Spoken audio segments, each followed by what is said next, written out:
In this screencast, I'm going to demonstrate how to create a kind of scrapbooking effect where we kind of use a kind of paper slotted effect. I'm going to do that using Inkscape.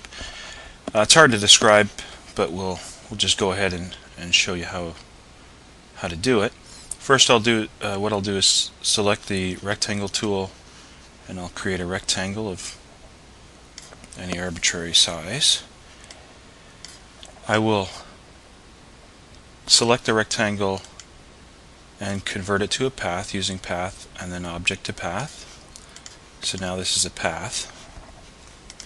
I'll select the rectangle tool again and I'll hold the control key, and I want to create a square. Probably something like that.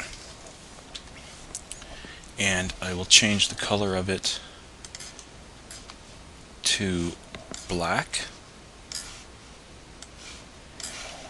And now if I zoom in on that square, I'm going to do a couple things here. First I'm going to click it again so I get the rotation tool or grips on the corners. Hold Control and rotate that 45 degrees. I get a diamond shape. Single click it again and grab this top arrow, and I'm going to kind of squish this down to a flat diamond shape like this. Again, I'm going to select it and turn it into a path.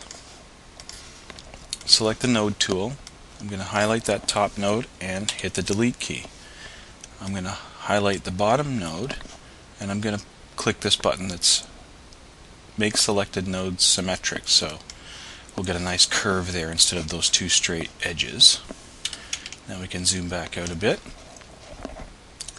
Again, I'll single click it a second time, hold the control key, and I want to rotate it to this orientation, and I'm going to drag it on top of the corner of this, something like that.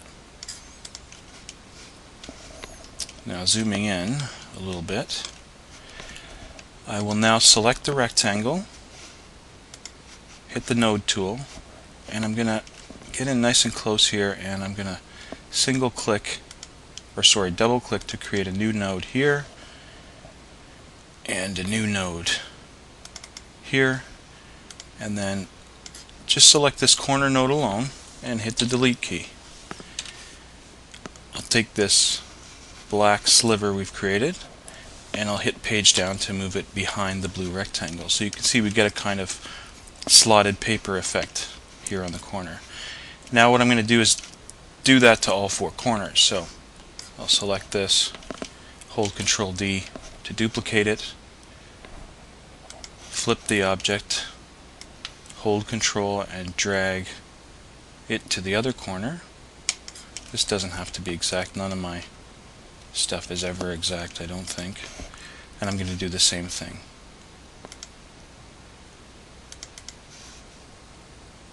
Here, two nodes. Select the corner one and delete it, and send this behind. And now I can highlight both of those, hold Control D to duplicate them, flip them horizontally, and drag them down to the lower corners. And I'm going to do the same thing here.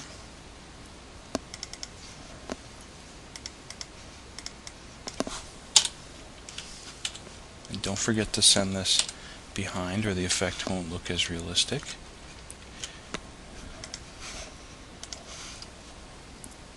Again, create the nodes, delete the corner one, send this to the back. So we've kind of got that slotted paper effect right now. Now I'm going to enhance it a little bit. What I'll do is select this blue rectangle, and I'll again create a duplicate, Control D, and I will make that new copy of that shape black. And since it's a path, what I want to do is make it slightly smaller, so I'm going to use an offset to do that. Once it's selected, I can hold Control Shift and the left round bracket, like something like that. Just bring it in a little ways. You can use your own judgment. It's trial and error. And then I'll go into the node tool again on this black shape. Now instead of creating new nodes, I want to be up in the middle of this top side, hold the left mouse button and drag upward slightly. Go over here to the left side, somewhere close to the middle, and drag that out. And the bottom. And the right side. So I've created kind of a rounded edge, slightly rounded edge. Hit F1 to select it, and I'm going to blur it slightly, very slightly. Okay, you don't want the blur to get outside of this black little slot you've made here. So once I've done that, you might even want to reduce this a little bit more. Now I can take that black rectangle and send it to the back. So you get kind of a shadow here. It fools you into thinking that this paper is kind of bulging out a little bit as we've stuck the corners of it into the slot. Now the effect's pretty good. It looks a little bit better if you change the color of that paper to something lighter. Let's say we go to more of a manila type of color. Say something like this. So you get a little bit nicer effect. One other thing you can do is hit tab until you get that black shape selected. You can tell you've selected it when you see the blur value change back up. Once that's selected, I've just lost it here, I'm going to just lower it, move it down, holding the Alt key and using my cursor keys, and just move it down a notch. And what that does is just a little added touch, because you want the shadow to be a bit heavier at the bottom if the light is coming from the top. So that's the basic effect. You can also try maybe selecting all four corners here and changing to a slightly gray or off black color. That sometimes helps things look a little more realistic. And the next thing I'm going to show you is how to, what you can do with this. Now, one thing I've tried is, duplicating this down. We'll get this one and move it out of the way. So, if you make this, say, a darker color, let's choose something from here. Say this color. We're back again. And now, if you wanted to do, one of the things you can do is put text on it. So we'll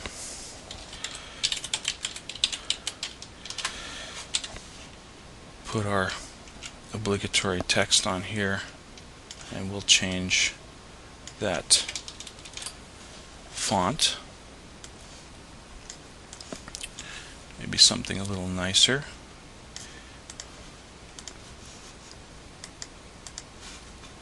Something like this. And what I'm going to do is do a kind of embossed effect. So I will take that black text, I'll get it the right size, the right font, how I want it oriented. You could, we can rotate it a little bit, maybe something like that. Now I'm going to move this down here. What I'm going to do is select this, bring up the fill and stroke, or actually, don't really need the fill and stroke dialog box. I'll just select it, select the dropper tool, so I can make it exactly the same color as this piece of paper or card that we've got in here.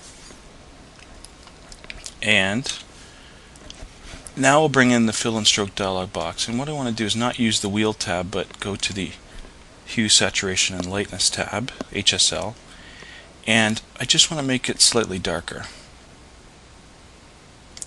Okay, I've just dragged a little bit darker. There we go. Now I'm going to create two duplicates of this, so we'll have 3 copies of this text, exact same. I'm going to hit Control D, Control D, like this. Now the top one, the first one we created, again, I want to make it even darker. The middle one, I want to make it lighter. You want it to be lighter than the original card is. Make it even a bit lighter. And that's really it. Now, what I'm going to do is take the first copy, drag it up where I want it. The second copy, drag that up slightly lower. And the third copy, we're going to drag somewhere in the middle here, so probably something like this. And you get kind of an embossed effect. And depending on the color of that you choose, this one here, we could probably make that a little bit lighter. And it kind of eases up that embossed effect a little bit. So there you have your embossed text, and you can do that with different curve shapes. It doesn't really matter what you use. If you use that kind of darker, lighter middle tone, you can get a kind of embossed effect that's kind of nice.